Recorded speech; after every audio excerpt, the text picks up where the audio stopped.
Salam alaikum, bonne soirée.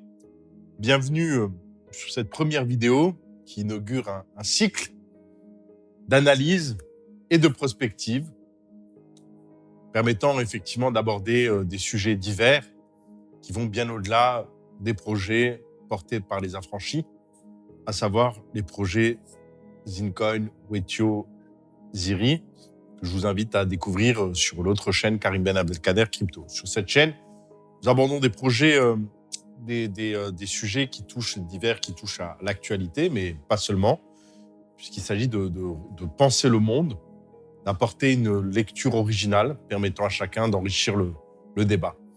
Alors pour cette vidéo, nous allons aborder la question de l'exil vers l'Afrique. L'exil vers l'Afrique. Alors, pour les gens qui découvrent pour la première fois une de mes vidéos, évidemment, ça va être un petit peu le choc. Hein. Mais il faudra s'y habituer. Oui, puisque je prédis qu'énormément d'Européens, et quand je dis énormément, on parle de dizaines de millions d'Européens au minimum, vont dans les années qui viennent migrer vers l'Afrique. Vous m'avez bien entendu, migrer vers l'Afrique. Migrer vers l'Afrique pour trouver refuge. Pourquoi d'Europe vers l'Afrique? Tout simplement parce que l'Europe va vivre un marasme social, économique, social, puis des crises politiques majeures qui vont l'enfermer dans des régimes dictatoriaux, on peut le dire, avec des situations de guerre civile larvée, là, qui vont faire en sorte que des personnes voudront vraiment s'extirper d'Europe. Dans les prochaines années, la vie sera compliquée, difficile, pour trouver refuge. Voilà. Alors, certains ne voudront pas aller en Asie, surtout que l'Asie subira bien sûr des contre-coups, puisque l'Asie, avec sa locomotive, la Chine, est totalement impliquée dans la mondialisation, et c'est bien le phénomène de mondialisation libérale qui va prendre un contre-coup. Et donc, l'Asie va subir de fait un contre-choc économique. L'Amérique du Nord a son destin complètement lié à celui de l'Occident en général. Donc, l'Amérique du Nord va vivre les mêmes bouleversements que l'Europe. Donc, en termes d'exil possible, pour des raisons de proximité géographique, proximité culturelle, linguistique, l'Afrique va représenter le refuge pour énormément de monde. Alors, la légitimité que j'ai d'affirmer de telles choses, c'est que j'ai des vidéos qui le démontrent et qui le prouvent, des écrits également à travers mon compte Facebook, Karim Ben Abdelkader, où depuis des années, depuis 2017 au moins, voire 2015, j'annonçais la date exacte des événements qu'on a vécu dernièrement avec l'implosion économique de l'Europe du Sud. Effectivement, j'annonçais qu'entre novembre 2019 et mai 2020, un changement brutal du paradigme va avoir lieu, un changement de paradigme, via des phénomènes imprévisibles qui vont provoquer un crash final. Parlant de crash final, je parlais du crash de l'Europe et des États-Unis, donc de la fin de la société consumériste qui allait imploser et qui allait provoquer un exode massif vers l'Afrique, l'Afrique, quant à elle, étant totalement préservée. J'avais prédit que l'Afrique allait être totalement préservée de ces contre-coups. Alors évidemment, je me suis fait traiter de Nostradamus, d'oiseau de malheur, de voyant, que sais-je.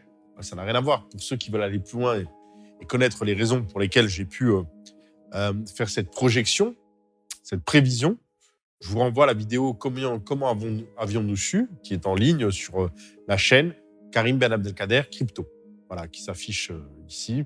Pour ceux qui veulent aller plus loin, je vous renvoie à cette vidéo qui explique en détail par quel effort d'interprétation j'avais pu effectivement indiquer cette date.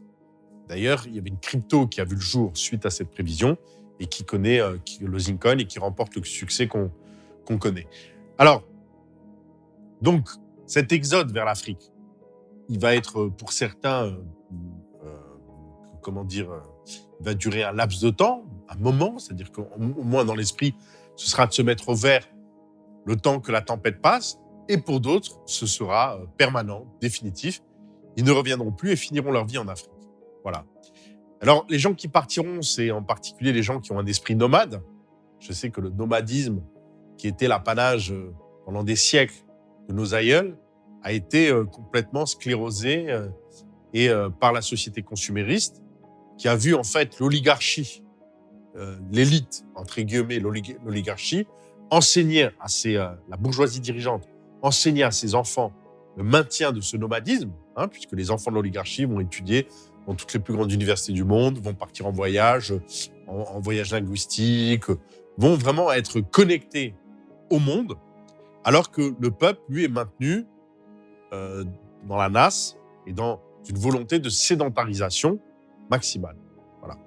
Et c'est pour ça qu'on a des différences de disparité territoriale, où sur un tout petit pays, géographiquement parlant comme la France, on a des régions qui ne connaissent pas de chômage et d'autres qui connaissent du chômage. C'est un peu idiot quand on voit effectivement, encore une fois, la superficie de la France. Ce serait logique que les personnes aient une mobilité territoriale pour aller vers là où on manque de main-d'œuvre. Et pourtant, non. Les gens vont rester accrochés, une fois, à les régions qui vont très, très mal économiquement. Donc, sur un laps de temps donné qui peut durer plusieurs décennies, ils vont comme ça s'accrocher à des difficultés, alors qu'à quelques centaines de kilomètres, ils sont en manque de main-d'œuvre.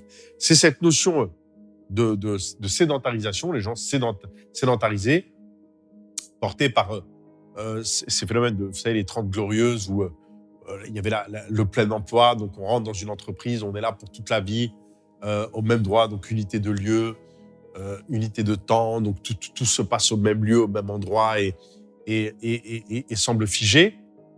Donc évidemment, les personnes ont compris à travers l'esprit nomade qu'elles ont pu conserver l'obligation par moment de s'extirper, de bouger, d'aller voir ailleurs où effectivement l'herbe est plus verte.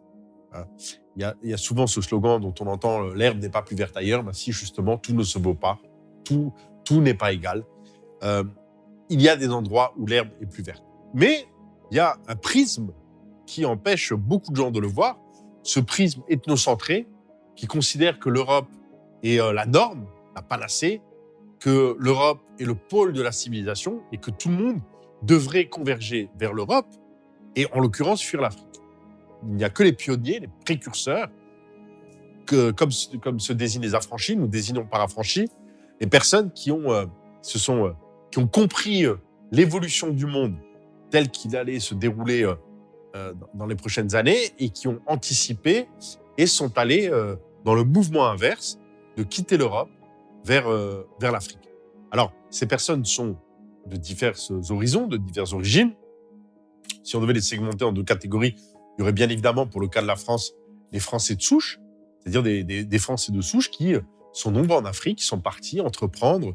Et attention, je ne parle pas d'expatriés. La définition d'un expatrié, qui était le mot qu'on utilisait, le vocable utilisé pendant des années, c'était en fait une entreprise française qui s'installait en Afrique et qui faisait venir ses cadres à travers un contrat d'expatrié qui fixait une mission qui démarrait à telle date jusqu'à telle date avec des primes exceptionnelles. Voilà, donc la scolarisation des enfants dans les structures scolaires françaises, c'est ça un expatrié. Je ne parle pas de ça, moi je parle de migrants, c'est-à-dire de gens qui sont partis de leur propre chef pour aller rechercher du travail en Afrique au salaire local, je dis bien au salaire local, ou monter une affaire, monter leur propre affaire. D'accord ? Donc là, on a bien affaire à une migration qui a déjà démarré, et on le voit en Afrique du Nord, particulièrement au Maroc, dans des villes comme Marrakech, où nous vivons. Il y a énormément de Français qui créent des entreprises, qui sont dynamiques, qui ont investi, qui ont rapatrié tout leur argent de France pour investir ici et réellement s'inscrire dans la durée. Voilà. Et c'est un phénomène qui ne touche de loin pas uniquement que les classes de retraités qui voudraient vivre au soleil. Ça, c'est une caricature, une image d'Épinal. Au contraire, souvent, les retraités ne tiennent pas le coup parce qu'il y a des problématiques de proximité familiale, de contact. Voilà. Non, je parle de jeunes couples avec enfants qui viennent s'installer avec un projet à long terme. Et ce phénomène nouveau, dont on parle très peu, a déjà démarré et existe et va s'accélérer. Il faut bien se rendre compte qu'à l'occasion de l'ouverture des frontières qui va avoir lieu dans les prochaines semaines, nous-mêmes, nous recevons à travers nos projets des centaines de mails de Français de souche qui ont quitté la France pour s'installer au Maroc et dans d'autres pays d'Afrique. Alors pourquoi l'Afrique ? Parce que, comme nous allons le voir, elle regroupe plusieurs avantages Et tout le monde consent à dire, et nous l'avons vu à travers cet épisode du Covid-19, que l'Afrique a plus d'un atout dans son sac, plus d'un joker à faire valoir, et va devenir de plus en plus attractif dans les prochains mois et les prochaines années. Alors, la deuxième partie de la population en dehors des Français de souche, c'est bien sûr les Français d'origine africaine, que ce soit nord-africaine ou subsaharienne, qui ont vocation tout naturellement à revenir vers la terre de leurs ancêtres. Alors, je ne parle pas de remigration, je n'utilise pas ce terme, car pour beaucoup, ils sont nés en France et quand on est quelque part, on parle d'exil, c'est-à-dire on ne retourne pas d'un endroit duquel on n'est jamais venu. On est d'accord, donc on parle bien d'un exil. Paradoxalement, on aurait pu évidemment s'attendre à ce que ce soit cette population qui, de fait, vu les circonstances, allait s'exiler en premier, en masse, aller rejoindre la terre d'origine de leurs ancêtres pour saisir toutes les opportunités qui s'offrent à l'heure actuelle. Eh bien, figurez-vous que c'est l'inverse. On l'a vu à travers, encore une fois, la promotion de nos propres projets. Nous sommes désignés comme les affranchis, donc comme ceux qui coupons les schémas ancrés de l'ancien colonisé qui existe, de sa volonté de vivre au plus près de son maître. Voilà, tous ces schémas, nous avons qualifié la France de champ de coton, ni plus ni moins, et les descendants de l'immigration africaine en France, d'esclaves vivant sur ce champ de coton, les chaînes mentales et remplacer les chaînes aux pieds. Voilà, et je pourrais m'étaler, je ferai une vidéo sur ce sujet très certainement pour aller dans les détails. Mais en l'occurrence, c'était bien cela. À savoir qu'il n'y avait aucune espèce de possibilité d'épanouissement pour ces populations-là dans la France actuelle vieillissante qui subit de plein fouet énormément de crises et sur lequel on voit bien sévir un repli identitaire presque naturel dans cette mondialisation qui a fait perdre des repères à cette vieille France, très ancienne nation, et qui a vu ses valeurs complètement spoliées par une élite mondialiste qui s'est coupée totalement des intérêts du peuple, qui a rompu le pacte qui le liait avec son peuple, qui consistait à faire en sorte que la génération future vive mieux et les perspectives que la génération actuelle. Alors à partir du moment où tout le monde constate que la génération qui va venir va vivre moins bien que les générations actuelles, c'est une rupture du pacte social existant avec cette oligarchie qui est complètement coupée des réalités du peuple. Et ce peuple livré à lui-même, c'est presque une démarche sociologique normale et universelle, a tendance à se replier sur ses valeurs ancestrales et donc à avoir un phénomène de rejet de tout corps étranger.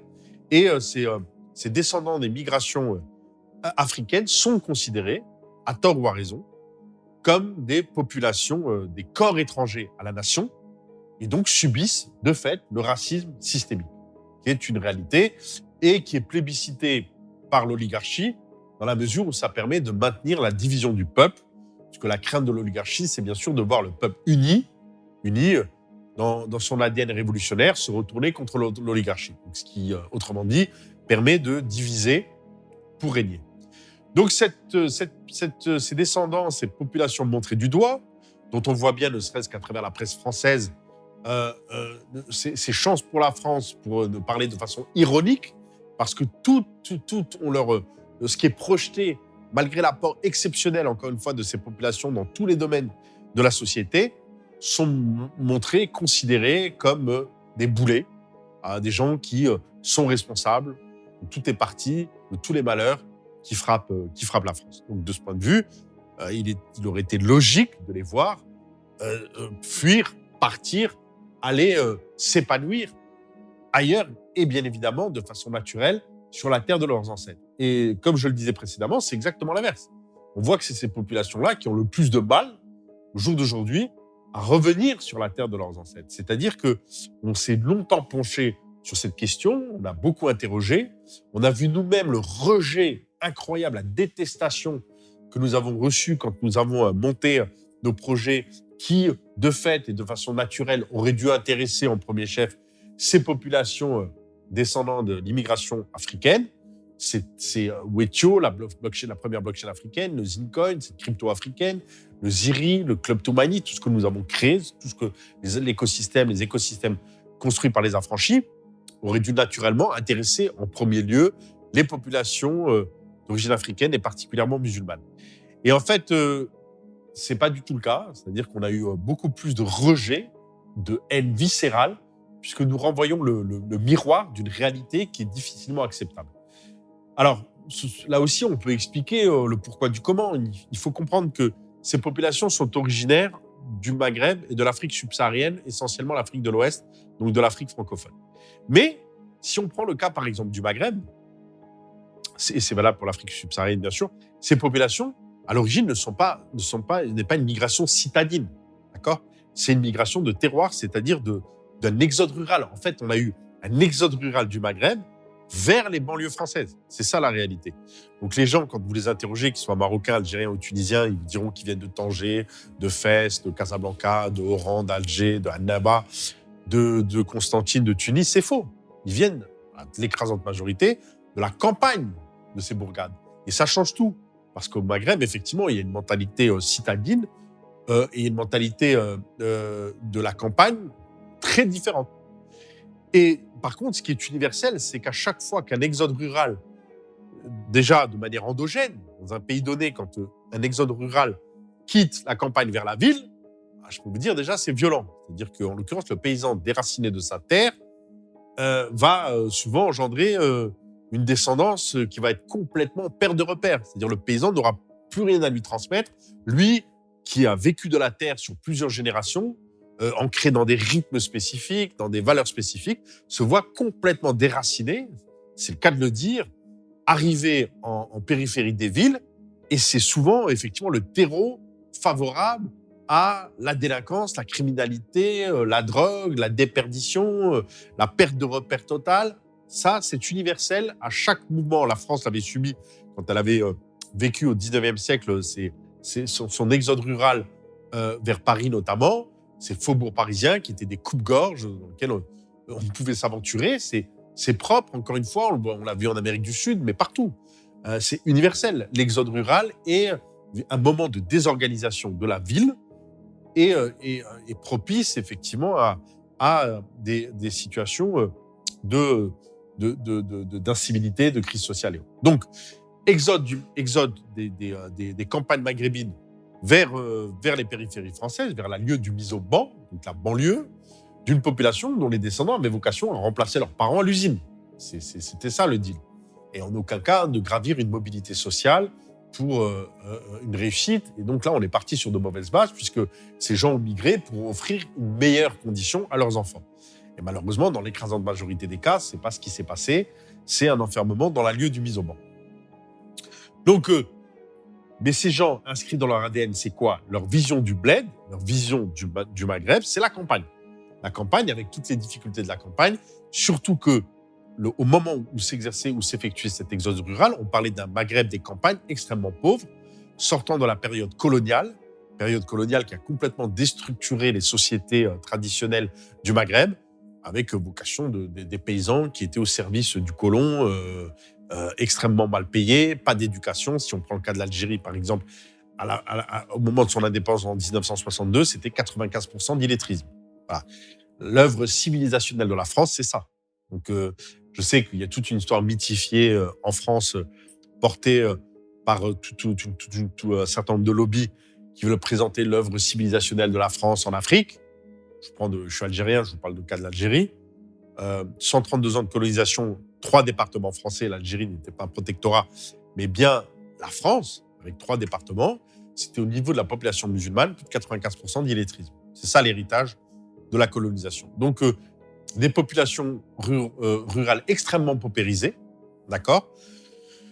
Et donc avec une pauvreté, une misère endémique. Et donc, cette vision du bled, ce qu'on appelle le bled, qui est effectivement la pauvreté, la misère, rien de très reluisant.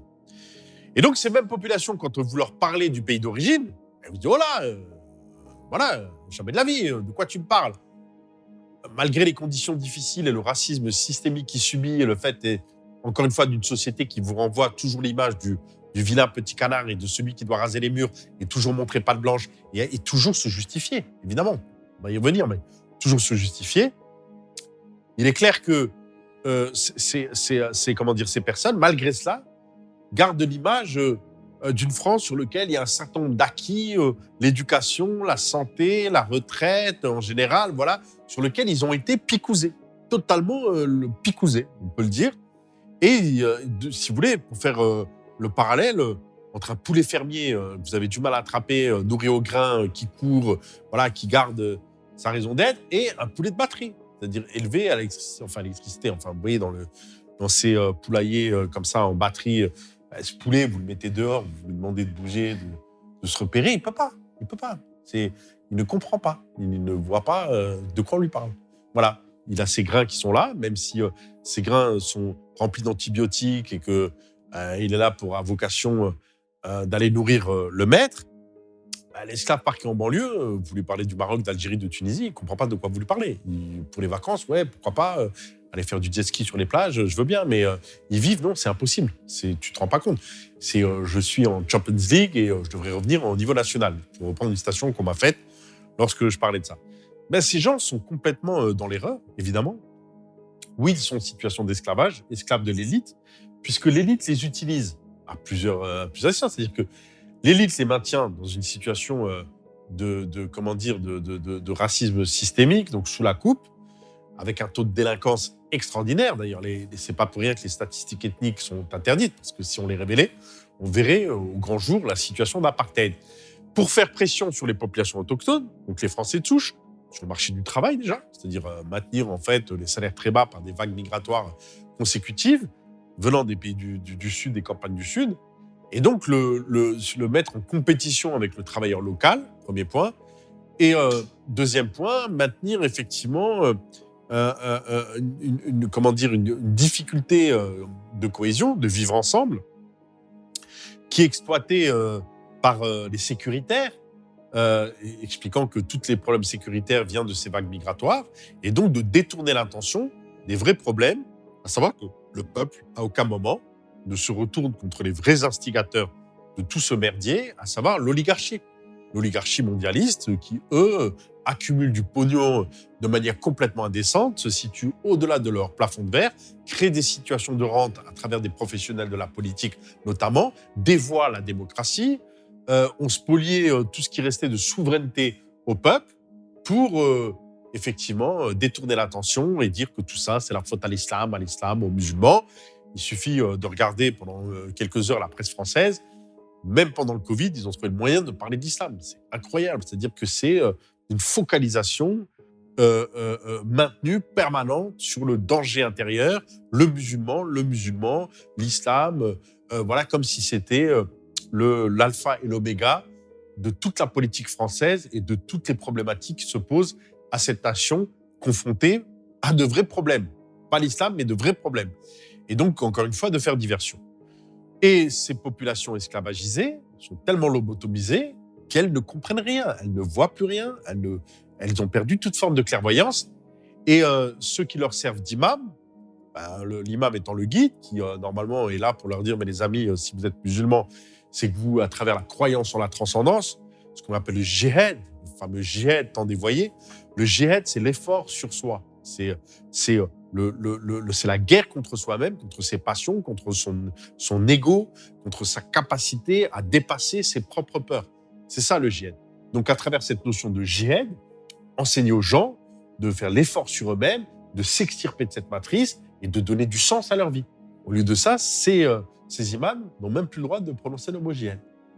Et bientôt, ils ne pourront plus dire Allah est le plus grand, Allah Akbar sera banni de toutes les prêches des mosquées de France et de Navarre. Mais ils accepteront. Ils seront prêts à tout accepter jusqu'au moment où on les utilisera pour fomenter une guerre civile larvée, une guerre raciale, appelez-la comme vous voulez. Il suffit d'écouter le trublion de Zemmour. Zemmour, c'est quand même assez symptomatique d'une époque folle. C'est-à-dire que Zemmour, ce juif d'Algérie, naturalisé depuis une génération, qui est certainement plus algérien que moi encore, puisque ses ancêtres sont arrivés en Algérie avant les miens. Donc Zemmour qui va expliquer aux Français ce qu'est être français. Zemmour parlant d'assimilation, faisant la promotion de l'assimilation, mais tout en conservant son nom Zemmour, en épousant une femme coreligionnaire, donc de sa même religion, et en voyant ses enfants dans des dans des écoles religieuses, avec une éducation religieuse et de liens très très forts avec sa communauté d'origine. L'assimilation, moi, je ne vois pas trop. Donc voilà, une supercherie incroyable. Mais comme il n'y a pas d'interlocuteur, et bien sûr, pour dénigrer, taper toujours sur les mêmes, à savoir les plus faibles, les musulmans, l'islam. Mais comme en face, il n'y a pas d'interlocuteur, non pas par manque de compétences, mais parce qu'à chaque fois qu'un interlocuteur est capable de répondre, à savoir d'amener la controverse, d'alimenter le débat, il est soit éliminé, soit effectivement, inexistant, boycotté. Et c'est en cela où l'espace dit de liberté d'expression, de liberté, d'égalité, de fraternité peut évidemment au moins être interrogé. On a vu avec l'affaire Tariq Ramadan, où on a vu la France restaurer la charia en le plein droit. C'est-à-dire que le droit de condamner quelqu'un pour adultère, puisque dès le départ, tout le monde savait que cette histoire de viol ne tenait pas une seconde. Ce qu'on a reproché à Tariq Ramadan, c'est d'avoir des relations adultérines, et il a été emprisonné pour ça. Voilà, je pense qu'il y a même très peu de pays musulmans au jour d'aujourd'hui où des gens tombent en prison pour adultère.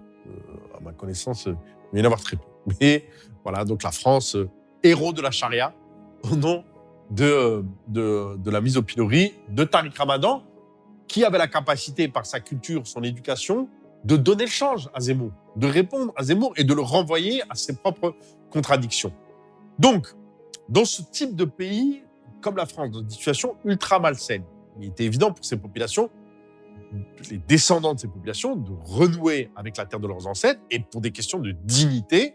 Dieu sait si un musulman n'a pas le droit de vivre de façon indigne et a le devoir de rentrer en résistance à chaque fois qu'il y a une oppression réelle qui s'abat sur lui, en dehors de toute victimisation, mais pas se lever contre quelque chose, mais pour quelque chose, pour le droit, pour la justice.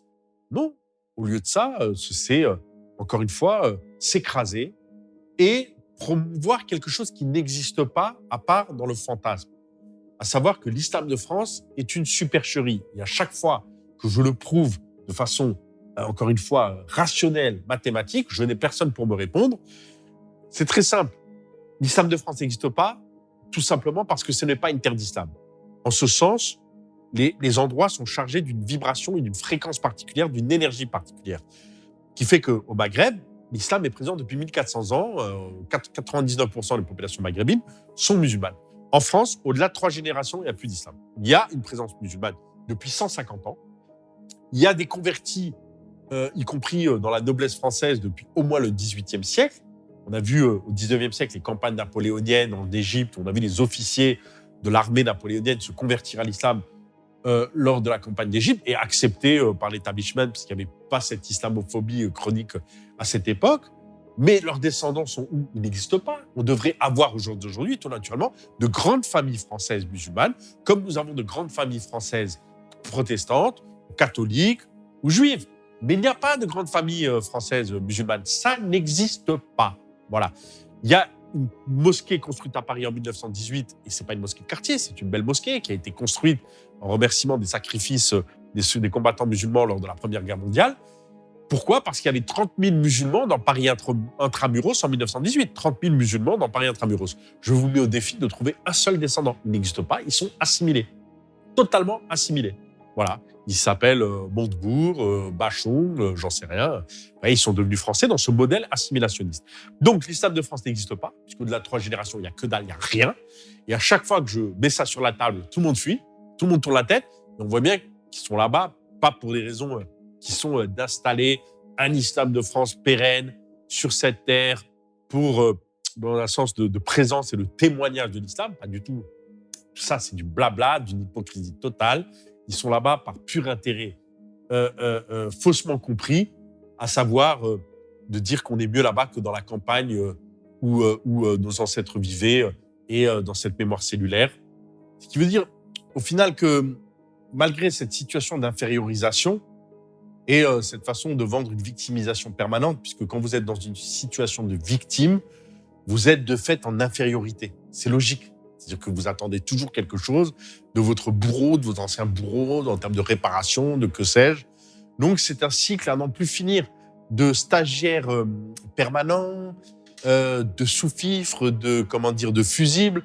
On voit à chaque fois, vous l'avez remarqué, dès qu'il y a un scandale, que ce soit politique, économique ou quoi que ce soit, il y a toujours un esclave qui est sorti qui sert de fusible, un Ben Allah ou un autre. C'est toujours comme ça que ça se passe. Le vilain petit canard de Benzema qui ne peut plus rejoindre l'équipe de France alors que on lui reproche quelque chose qui n'a jamais existé puisque Karim Benzema a eu 0 condamnation. Je dis bien aucune juridiction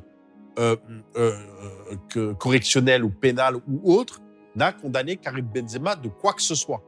Donc, il a été condamné, mis de côté, simplement par des faits de suspicion. Alors que d'un autre côté, un Karabazi a été condamné pour paris truqué et a toujours joué en équipe de France de handball. Voilà, mais des exemples comme ça, on pourrait les multiplier de manière pléthorique. Donc, il est inutile de dire que, un esclave qui s'affranchit, qui prend conscience des enjeux, de ce racisme systémique, normalement, fait un bras d'honneur, finit sa carrière par un coup de boule, voilà, et se fait remarquer en sortant par la grande porte, en finissant effectivement par un coup de boule, pour aller partir ailleurs et ne jamais revenir. C'est comme ça que devrait agir celui qui comprend les enjeux. Et ça, sans haine et sans rancœur. Parce que le premier responsable, c'est celui qui allait mettre le pied dans ce bourbier. Personne n'a obligé au final. Il n'a pas eu un pistolet sur la tempe pour dire tu pars là-bas, tu migres là-bas. Il y avait une opportunité. Ah, tu te trompes, tu reviens. Non, non, je suis resté et je vis comme ça, dans cet état de citoyen de seconde zone, à toujours devoir se justifier, puisque on l'a vu à chaque fois qu'il y a eu des attaques violentes de gens qui étaient tués et que en l'occurrence, dans ce qu'on a appelé le terrorisme, n'est-ce pas, de cette guerre asymétrique portée par des gens qui choisissaient l'action violente pour porter leurs revendications, tous les musulmans devaient se justifier. Par contre, le million d'enfants irakiens tués, là, personne ne se justifie quoi que ce soit et personne n'imagine même pas se justifier. Au nom de quoi ? Alors que c'est bien son État qui est directement responsable, pour lequel il a voté et qui nourrit ne serait-ce que par chaque acte de consommation, 20% est prélevé directement pour nourrir cet État qui va occuper les terres de pays souverains, qui va détruire des pays souverains, tuer des présidents souverains, comme ça a été le cas avec la Libye et Sarkozy. Ah, par contre, personne n'aurait idée d'aller demander à un Français de souche de se justifier de quoi que ce soit. Lui, il est l'innocent permanent. Par contre, un musulman dérape, tous les musulmans, mais à culpa, j'ai rien à voir, pas en mon nom. Ah ouais, sacrée bande d'esclaves. Donnez zéro fierté, zéro dignité, vous accrochez, vous n'êtes rien d'autre que des esclaves. Il faut juste le reconnaître pour pouvoir être en capacité de trouver la solution et de s'affranchir. Parce que toutes les luttes sont vouées à être récupérées.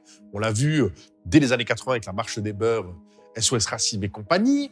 On le voit aujourd'hui avec ces mouvements de lutte antiraciste. Mais c'est du grand n'importe quoi. C'est de la récupération politique à l'état pur.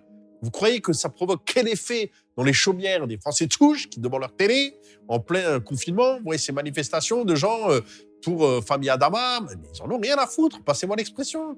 Ils ne comprennent pas ce qui se passe dans leur pays. C'est ça la réalité. Comme des Maghrébins n'accepteraient pas que les Français de souche manifestent en masse pour une injustice commise à l'égard d'un Français au Maghreb. Ça ne marcherait pas. Je vous le dis directement, ça ne marcherait pas. Donc, il faut bien, à un moment donné, remettre les choses, si vous voulez, dans le bon ordre. Vous voyez ? C'est-à-dire, il y a un papa, il y a une maman, il y a des enfants. Les gens se marient pour fonder une famille et procréer. Bon, à partir du moment où on essaie de vous expliquer comment ça, je suis un homme, qu'est-ce qui vous prouve que je suis un homme, voilà, et qu'on apprend à les gamins les théories genrées et autres, on dirait que je mélange tout. Je ne mélange pas tout. Je suis extrêmement cohérent. À partir du moment où des gay prides sont organisés pour faire la promotion de l'homosexualité comme une norme qui devrait s'imposer au plus grand nombre, vous voyez bien que cette ambiance ultra malsaine, qu'est-ce que vous allez parler d'islam dans cette ambiance ? Ça va pas chez vous. C'est comme le mec, je sais pas moi, il est à fin fond d'un bordel et il fait la prédication. J'avais connu ça, j'avais rencontré un type qui était gérant d'un sex shop, je vous jure que c'est vrai. Il était converti, le mec il travaillait dans le sex shop et il étudiait Bukhari Muslim. C'est ce qu'il m'expliquait. Ah ouais, entre deux conseils à des clients, c'est une réalité. Vous savez, sur le champ de coton, j'ai tout vu, tout entendu. Plus rien ne m'étonne. Voilà, donc voilà, je crois qu'il n'y a plus rien à dire. Hein. Donc, Une société qui a dévié vers le consumérisme le plus total. C'est-à-dire qu'au jour d'aujourd'hui, les gens envoient leurs enfants à l'école pour être non pas formés, mais déformés. D'être déformés, c'est-à-dire cloisonner leur créativité pour en faire demain de bons relais pour la société consumériste qui ne profite qu'à une classe, la classe dirigeante, l'oligarchie. Donc, on envoie ses enfants, on confie ses enfants à la République, qui va enseigner toutes les valeurs du consumérisme. En cela, pour toutes les familles croyantes, c'est une aberration totale. Et on comprend bien que des familles catholiques vont envoyer leurs enfants dans les écoles catholiques. Pareil pour les familles juives. Comment leur reprocher? Évidemment, c'est la seule façon pour eux de les préserver. Et les écoles musulmanes, vous n'avez pas le droit, les amis. C'est interdit. À chaque fois, on leur trouve des prétextes pour les fermer. Mais pour vous, vous continuez à vos imams à complètement vous aveugler. Ces mêmes imams qui vous appellent à voter pour des maires. Là, on l'a vu lors des dernières élections municipales, des maires qui iront marier des gens du même sexe. Donc, tout ça, c'est sur vos épaules, les amis. Tout ça, sur la balance, c'est pas l'innocence. C'est comptabilisé. Mais on oublie, ces mêmes imams oublieront de vous le dire. Parce qu'ils sont aussi complètement aveuglés, vendus pour une carte de résidence ou un papier avec Marielle à poil. Voilà. Donc, alors, en ce qui concerne donc l'école, on a vu. Pour ce qui est de Big Pharma, chaque fois que... non, même pas malade. À la naissance, pouf, 11 vaccins. Poum, je te mets 43 doses. Tu les injectes intraveineuses. Tu n'as même pas commencé à voir le soleil, à voir le jour, que déjà, tu es picousé de malade. Et ouais, mais vous les emmenez, les gamins. Et vous les faites picouser. Donc, c'est que là-haut, vous n'êtes pas clair, évidemment. Donc, comment vous voulez rester vivre dans un pays comme ça alors que vous n'êtes pas obligé de le faire? Donc, ensuite, Big Pharma, l'agroalimentaire. Avec l'agroalimentaire, les études ont montré que les enfants issus de l'immigration maghrébine vivent moins longtemps que leurs parents. Non seulement ils vivent moins bien, mais moins longtemps. C'est-à-dire que ce qu'on appelle les Chibani, vous avez vu, ils vivent longtemps parce qu'ils viennent, encore une fois, je reviens, dans des campagnes maghrébines où ils avaient de la nourriture saine. Alors, ils étaient pauvres, mais au moins, ils mangeaient peu de viande et des légumes à forte potentiel vitaminée. Que ce qu'ils mangeaient, c'était de l'ultra sain. Ils n'ont pas été vaccinés, les gars. Donc, du coup, ils vivent très longtemps. Par contre, leurs gamins, surtout dans une société consumériste, de la malbouffe, et ils sont tous malades. Tous. Et il est très, très difficile en France de trouver un maghrébin de plus de 45 ans qui ne souffre pas de pathologies diverses. Et ils sont tous en traitement. Ça m'a choqué dans mon périple sur le champ de coton, c'est de voir tous ces esclaves malades. C'est incroyable. C'est-à-dire, entre les griffes de Big Pharma et l'agroalimentaire, on n'est là que pour les nourrir, pour les envoyer ensuite chez Big Pharma, puisque c'est les mêmes capitaux. Et voilà. Et après, vous avez l'industrie du divertissement. Donc, l'industrie du divertissement, divertissement entre gros guillemets, bien sûr. Vous avez la télé abrutissante, dont l'ancien PDG, à l'époque, Lelay, il avait avoué que lui, son boulot, c'est de rendre des cerveaux disponibles pour vendre du coca. Donc, en fait, de faire de l'abrutissement de masse. Et les divertissements, bien sûr, vous avez toutes ces sous-cultures. Je parle du rap, de ce qu'on appelle le rap français. Voilà, donc de toute cette sous-culture de banlieue qui vise simplement à renvoyer les gens dans leur ghetto de leur médiocrité et de leur faire croire aux miroirs et alouettes. Miroirs aux alouettes, à savoir que leur seule issue possible, c'est le sport. Or, des Zidane et des Benzema, il y en a un sur plusieurs millions. Ou alors la musique, mais là aussi, les candidats à la réussite éphémère se comptent sur les doigts d'une main. Pour le reste, c'est la désillusion. Et puis, troisième voie, la délinquance. Alors là, il y a de la place pour tout le monde. Mais la finalité, on la connaît. Voilà. Donc, c'est pour ça que 70% des prisons françaises sont remplies par ces populations de cette même catégorie sociale. Et personne ne voit rien, ne comprend rien, ne dit rien. C'est un abrutissement généralisé. Et ceux qui pensent qu'il y a des possibilités de changer ça par des manifestations, des protestations ou toute autre forme de lutte se leurrent totalement. En dehors de l'exil, il n'y a point de salut. Donc cet exil, on y arrive, l'Afrique. Pourquoi l'Afrique? Que vous soyez français de souche, martien de souche ou africain de souche, il n'y a que l'Afrique est le continent par excellence de tous les possibles. Pourquoi? Parce que on parlait de société consumériste.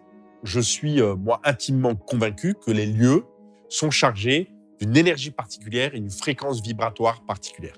C'est-à-dire que c'est pour ça que vous allez dans certains endroits, vous vous sentez formidablement bien et dans d'autres endroits, vous êtes immanquablement très mal. En Afrique, il y a une énergie, il y a quelque chose qui vous ramène à, si on prend le cas de la France, à cette France ancienne, ancrée dans son terroir, dans ses valeurs.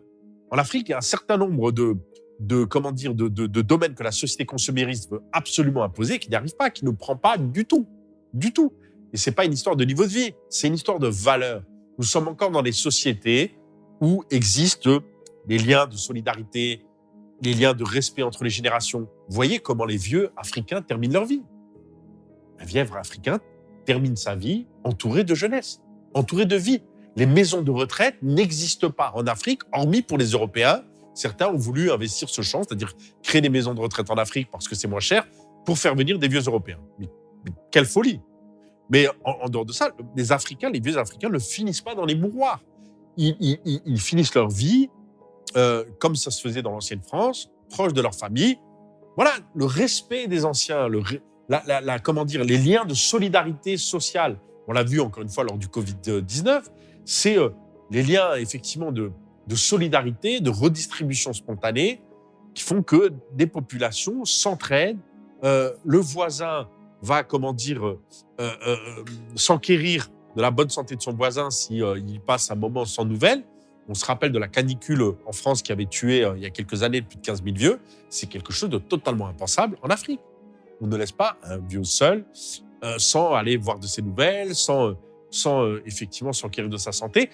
Bref, des sociétés qui vivent, qui ont un pouls, où les gens ont une âme en face des yeux.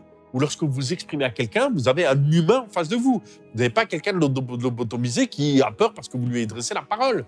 C'est comment dire, c'est des sociétés où les choses sont à l'endroit, où on retrouve les valeurs universelles, cette morale universelle qui mettent les choses à l'endroit, où il y a une frontière très claire entre le bien et le mal, et qui permettent à partir de là de construire et de se reconstruire pour être en connexion pleinement et à partir de là s'épanouir.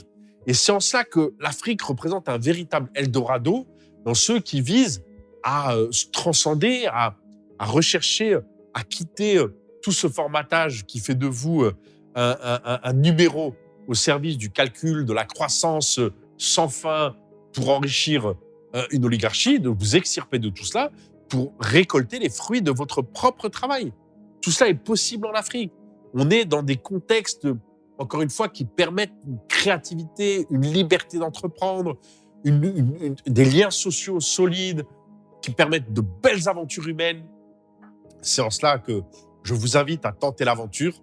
Pour ceux qui ne sont pas convaincus, c'est réellement de rejoindre le projet des affranchis, de vous rapprocher de tous les projets que nous construisons et vous comprendrez pourquoi, en suivant cette chaîne, en vous abonnant, en suivant toutes les prochaines vidéos et tous les épisodes, en quoi non seulement nous aurons vu juste concernant la vision de ce qui va impacter l'Europe, à savoir des mouvements sociaux qui vont dériver vers des violences de plus en plus acerbes, puis guerre civile larvée, et enfin instauration d'une dictature de moins en moins soft. Et on l'a vu déjà dans comment dire, la répression qui existe au niveau des libertés d'expression. Donc la solution, c'est la migration vers l'Afrique, l'exil vers l'Afrique, quelle que soit votre origine.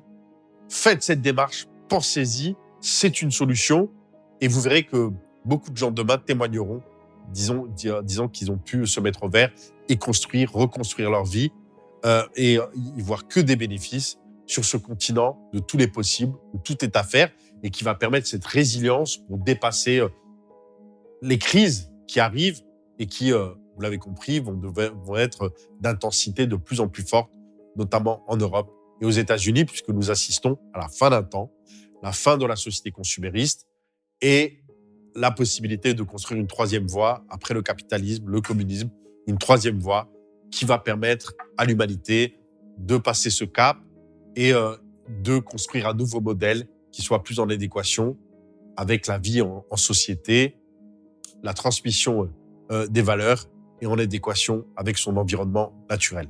Voilà pour cette première vidéo sur cette chaîne. Je vous invite à vous abonner si ce n'est pas encore le cas, à partager cette vidéo et à effectivement cliquer sur la cloche également pour être alerté lors des prochaines. Je vous dis à très bientôt. Gardez l'écoute. Portez-vous bien. Bonne soirée. Salam alaikum.